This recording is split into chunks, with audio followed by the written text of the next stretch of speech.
Welcome to Deb's Villa Cucina, your bread making video. I've been asked to show people, I've been doing the sourdough and it's just amazing. People are loving it. So I thought I would start out by showing you how simple it is and maybe encourage you to go ahead and try making your own. I'm gonna do with a very easy focaccia bread. You can't mess it up, and that's why I thought I'd start here. The one thing that you do need when you're gonna do any of these breads is a sourdough starter. So a sourdough starter is one you can buy. There's several, you can find them online. You may have a friend that can give you one, or let me know and I can share a starter with you because I always have them going. But we're gonna start with just how to make the focaccia bread. I have, you can work with grams if you like on a scale, but I love to do that, but instead I'm gonna talk about just doing cups and stuff so that you can have the courage to go ahead and try. So what I have here, now you saw in that video, photo that I put out there, what a really healthy starter looks like. And so that's what I'm putting in here. A healthy starter has a lot of bacteria and stuff, and that's what makes this work. So I first put my starter in there. It's 100 grams, or it's about a half cup. And then I have room temperature to warm water. This is about a cup and a half of warm water. And you just simply mix this up so that the starter dissolves in the warm water. Again, that's about 1.5 cups. Now that's all dissolved out for me. Then I'm going to add, I have this measured out as well. This is about 4 cups of bread flour. So we'll just add this into it and mix and stir it up.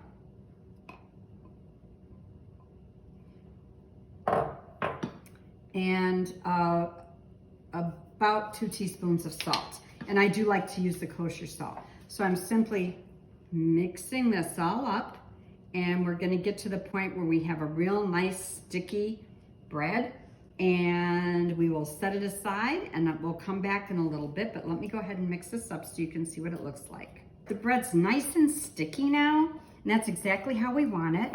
I'm going to take this bowl with this sticky dough in it, and we're gonna just set it aside with a tea towel on top of it that's damp for about an hour. Okay, we're back building our focaccia bread. So it's sat for an hour with a wet tea towel over it. And now we're gonna grab it on its side, and we're gonna do this about 10 to 15 times. And you can see when I stretch it up, it kind of gets a little bit stronger. One thing that you wanna do, because the dough is sticky, is you can use, wet your hands, use water. So that's about 3 times. And we're just gonna continue going around. Just pull it up and stretch it over. You can see how the dough is actually changing. It's not so sticky looking anymore. And like I said, 10 or 15 times. Then I'm gonna cover it up one more time, and I'm gonna let it rise to double. I can slow it down by sticking it in the refrigerator, but if I wanna speed it up, I can just leave it in room temperature. It's about 8 times. And you can just see how it gets stiffer and stronger as you move around. We'll be back when we're ready to put it in the pan. All right, so as long as, this is why I'm saying the focaccia bread is so forgiving. As long as it's raised about 75%, not twice, which is what mine's done because that's the time I have to give it. We're gonna go ahead and get it in the pan. So this is my pan that I'm gonna put the focaccia bread in. And you just coat the bottom with some olive oil, like that. Just have it all completely covered. And then using the olive oil on your hands, because that's what you're gonna need at this point, using the olive oil, you're gonna take this dough, the focaccia dough that we've created, and we're just gonna bring it down to the pan. Now, it's kind of funny to work with because it's real elastic-like, and that's okay. So what I'm gonna do is just start spreading it as much as I can to get it to go to the 4 corners, but it's gotta rise again. So I'm gonna put it in a cool place, cool environment, so that it'll be ready to cook tomorrow.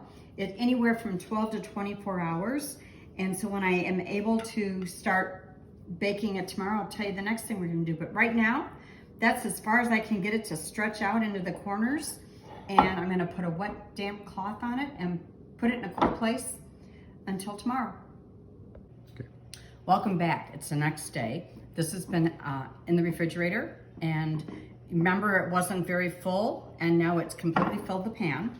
And so the next thing you're gonna do, and you can do this within 12, 24 hours, it doesn't matter. I just kind of make wells, and to have this bubbling, this nice bubbling is really good. Oh, it's sticky today. That's okay. Like I said, this bread is probably the most forgiving. And then I'm going to coat it really nicely with some olive oil.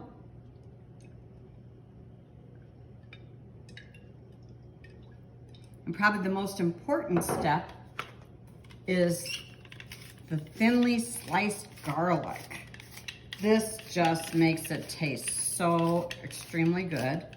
This is one of those garlic slicers. I had it in the drawer for a long time and never used it, and remembered I had it, and it's actually perfect for focaccia bread. And then I'm gonna decorate it, make it all pretty. So I've got a piece of yellow pepper. I can put a tomato in the middle of it. Do that again. I can do a cluster of tomatoes.